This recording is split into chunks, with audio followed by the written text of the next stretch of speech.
Alright guys, welcome back.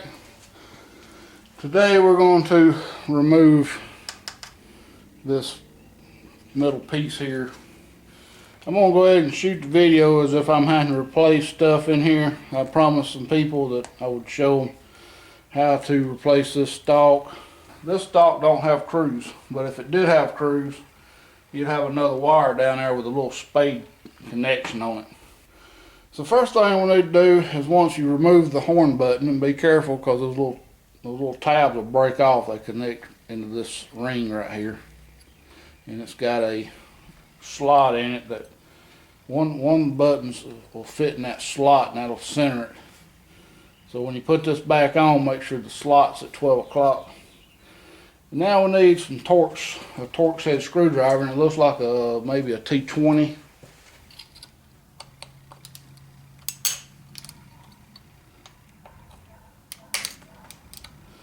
Now one thing you probably end up doing is, oh man, this thing here is, the head's tripped out of it. Maybe not. Maybe not. Is you're gonna break that little plastic insulator ring. There's almost really no way of getting them off that I've found that didn't break that ring.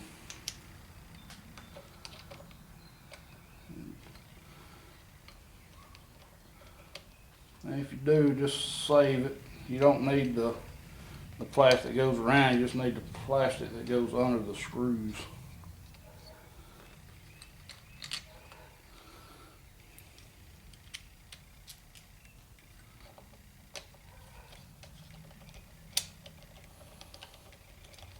This also acts as your horn mechanism, and if you don't have it insulated, I think your horn will stay on.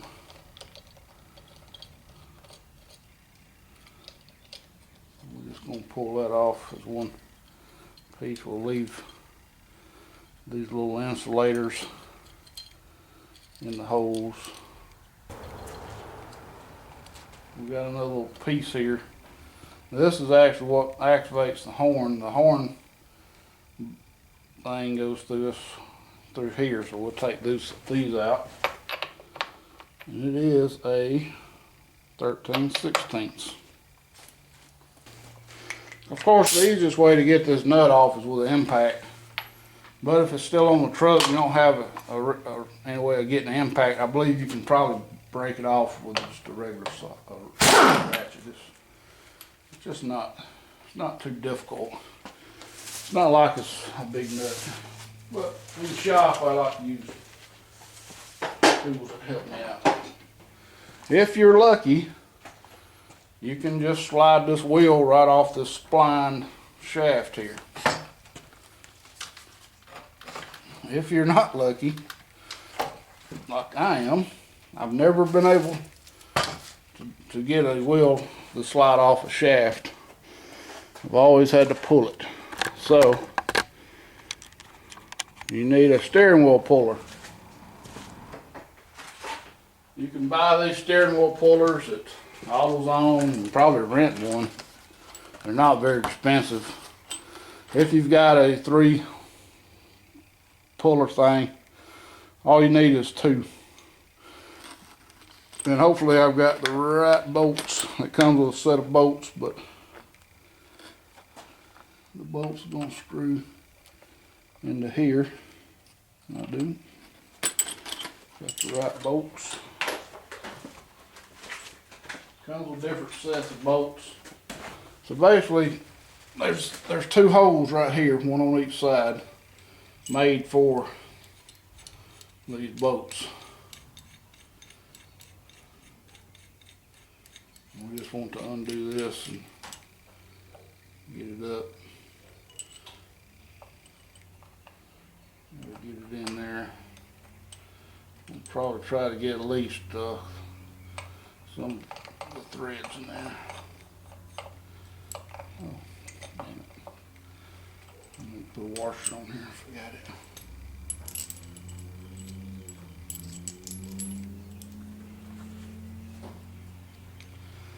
Yeah, somebody was commenting on one of my other videos that he never has had to use a puller. And I told him that I've always had to use a puller. I've never been lucky enough not to. Right, find a little wrench to get on that. I want to make sure that the center post is aligned on the center of that shaft, and it ain't on this one. I'm gonna loosen these up a bit.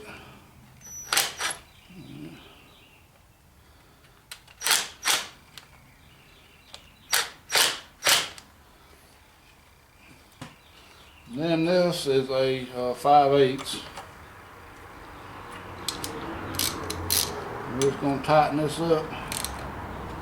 Hopefully it stays in the center of that post. And once you break it free, it usually comes right on. It's just that initial breaking free that's sometimes a pain. So once you break it free, just lift it up and take it off. Once we get the steering wheel off, we'll notice there is a plastic cover here. Right up in this area right here is a ring. Now, there's a spring, it's spring loaded. So, if you're good enough, or if you have some help while somebody holds it down, you can remove that little ring around that shaft. If you're by yourself like I am, you're going to need a compressor tool that looks like this. And what this does is parts of it threads on the end of the shaft, and then you just take this wing nut and run it down, and it compresses this for you. Let's get it centered here. And you don't have to press it much. You can see the ring right there, you just have to find the end of it. I can see it split right there. I'm just trying to get something behind it to open it up.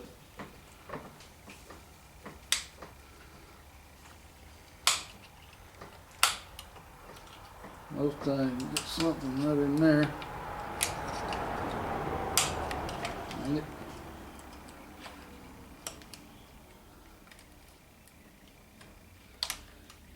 Get it started.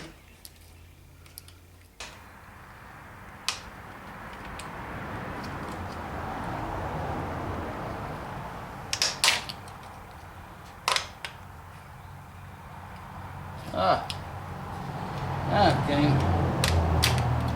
Now we got it. That's yum. Alright, so now we can loosen this back up and take it off.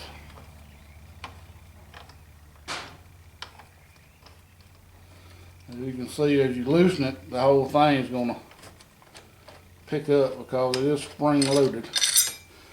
You can get those at about any auto parts store. Just tell me they need a GM steering wheel compressor. And we can work this little ring off here. You definitely want to save that ring. Now this will just lift up and off. This is your steering wheel lock. We got a pin right here.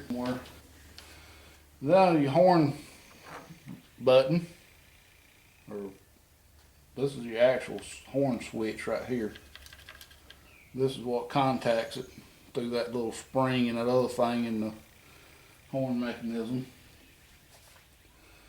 And now we can see our turn signal switch. We've got a screw right here that holds the stalk on, the little thing that holds it from, keeps it from moving around. It's a Phillips head, so we'll take it off next. Alright, so this screw right here, we've got a little bracket that attaches to that stalk. We want to take it off.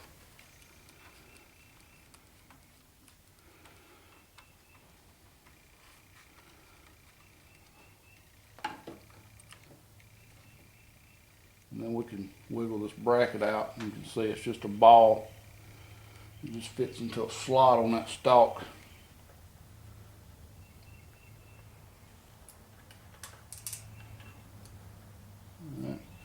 Now there's 3 screws that hold the turn signal switch in, and you can get to 2 of them no problem. Actually, we can go ahead right now and remove this stalk right here. Pull it out.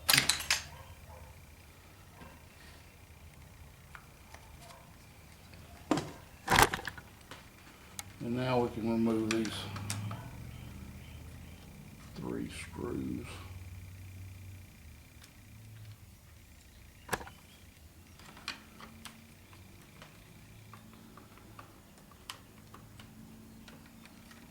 And to get to this 3rd one right here, we've got to operate that mechanism like it's turning to the right, and you can access this 3rd one.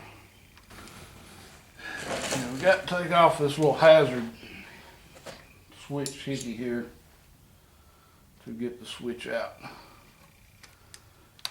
And you just need a small Phillips head and unscrew it like that. And now we should be able to lift up. And one thing you got to remember is this wiring goes through the column. Y'all can see. This is your turn signal wiring.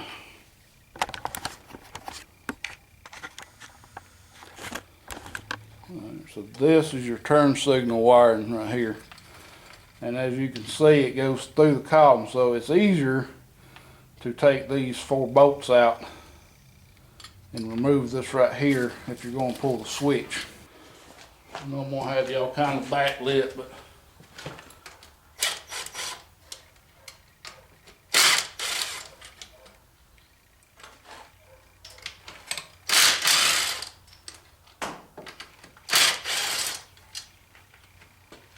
we'll take this whole hickey right here off.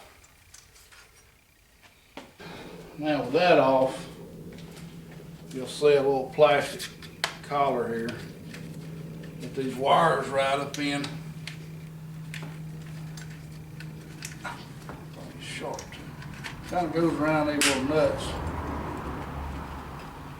Good little flathead.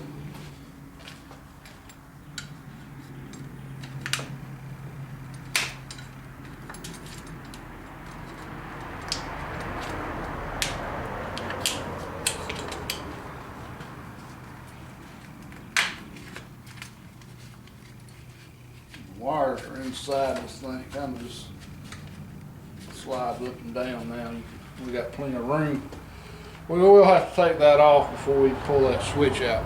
Just lift that out. You can see the different colors: green and brown and white and green. And if we follow it over here on that one, it's going to be the same way. All right, so I see an issue. We've got to get that. We've got to get that hickey off. We've got to get it out of that plastic because we've got to slide it.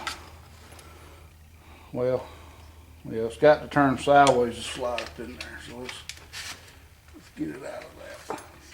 That's just a covering, I think. Yeah, that's all it is, just a little covering. All right, so we've got to slide that wire out. We've got to turn this sideways. All right. All right. So what I'm going to do is I'm going to try to tape this switch to these wires.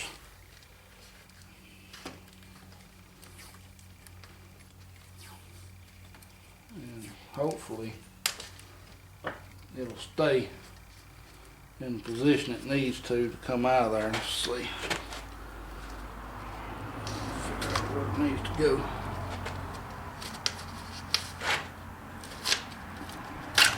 Just like that. So the tape trick works, and there's our switch. taped up as we go back with it. All right, so now we can access all this stuff in here. If we were changing the lock cylinder out, we'd want to, I don't know if y'all can see where my finger's at right here.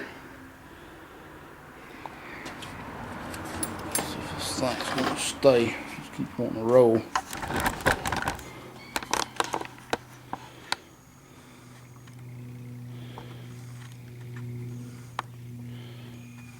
You can see that. Can you see that nut, that bolt in there? This metal piece here is actually the thing that makes your buzzer work, where your key's in it. So you can take that out, it just pulls out. It's 8mm. And this is a funny looking bolt, or not a bolt, but a screw.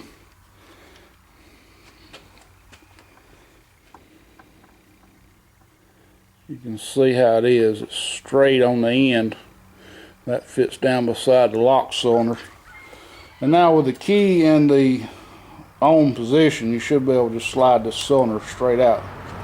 And we can see that that right there is where the pin fits. And now we can go ahead and remove the thing that makes the buzzer sound. It should just pull out. Uh-oh. And it looks like this.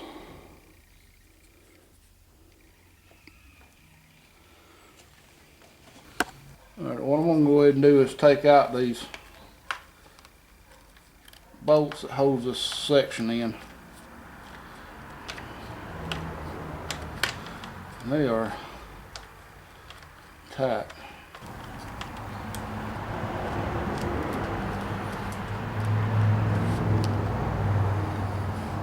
And I think that's all of them. Ignition switch, it's got a hidden rod, goes up in there. Dimmer switch, got a rod that runs up here into the column.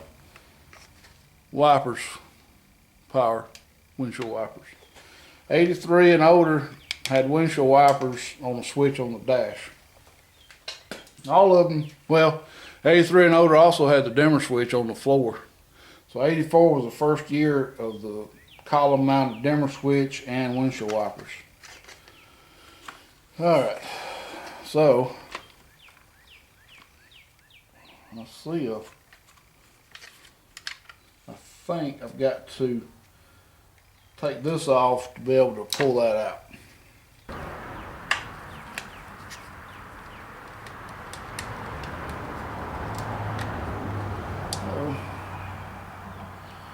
One bigger. Alright, I'm gonna set this thing over here on this work. 3/8.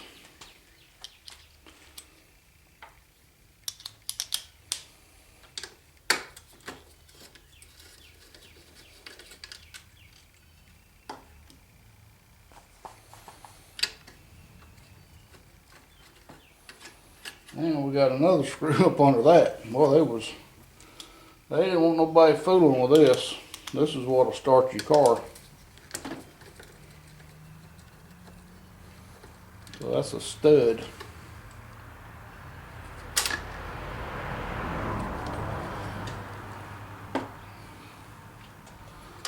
Alright, and that should just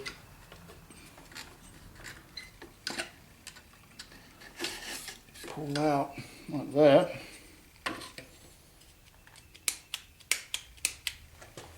So when you dim your headlights, it pushes this rod down and changes that from high beam to low beam. Alright, I'm gonna go ahead and stick this little jewel back on here. And this little jewel. Let me pull this retainer off, bearing retainer, right here. And I should be able to slide that shaft out of there. all the way out.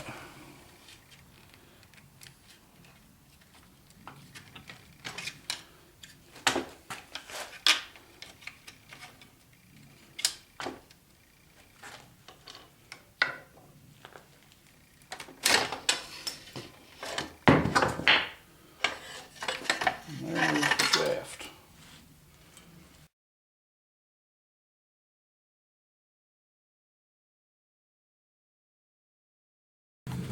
Alright, so we look on the bottom of this thing, we can see a screw here and a screw here and a screw here. I think I'm going to just take these screws out.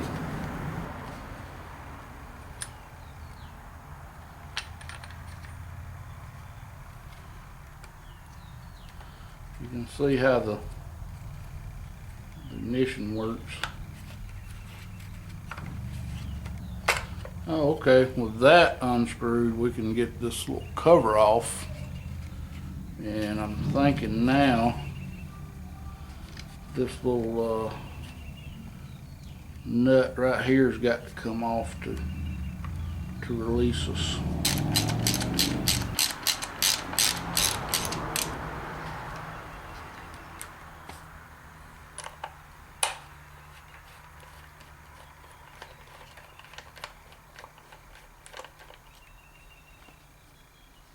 This is actually what operates the, well, holds the rod that goes to the dimmer switch goes through that.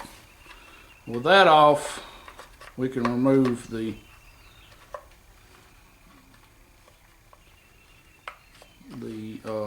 turn that sideways, should be able to remove it. Yep.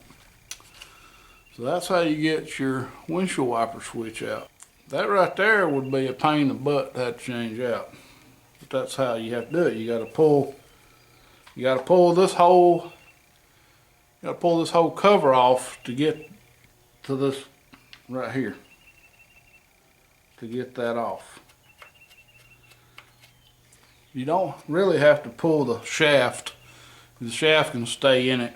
Once you get these 4 bolts all the way out, and I had one stuck, the reason I was having so much trouble, and undo your ignition switches and your you have to pull the ignition switch and the dimmer switch off the column to get this off, because this will not come off of here. Anyway guys, hope you enjoyed that video. It's a little longer than I planned on it, but won't be thorough. And of course, I'm gonna have to edit some of it out. There's a lot of running back and forth that I don't, didn't want to have to include. I guess I've been out here well over an hour videoing this, so it's probably only gonna be a 15-20 minute video. All right, guys. Well, hope you enjoyed it. Please rate, comment, and subscribe if you hadn't.